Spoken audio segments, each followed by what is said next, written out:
Medicinal products present different types of safety concerns, and because of this, regulators need a structured way to decide how each should be monitored and controlled.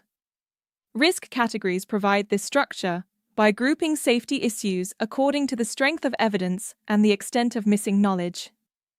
Each category tells regulators and companies how much weight to give the risk and what actions to plan in the risk management plan. Let's look at what each of these means in practice. Identified important risks. These are safety issues where a clear causal link to the medicine has been proven.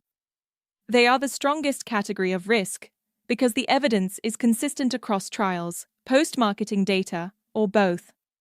For regulators, these risks must be described in detail and paired with specific minimization measures, such as monitoring requirements or label warnings.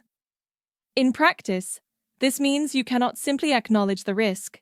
You must show how you will actively manage it to protect patients. Potential important risks. These are concerns that seem biologically plausible or supported by early signals, but the evidence is not yet strong enough to prove causality. Regulators expect companies to treat these as under investigation, which means setting up monitoring plans and staying flexible in case stronger evidence emerges. This category reminds us that pharmacovigilance is not static. It requires ongoing evaluation and readiness to reclassify risks as new data becomes available.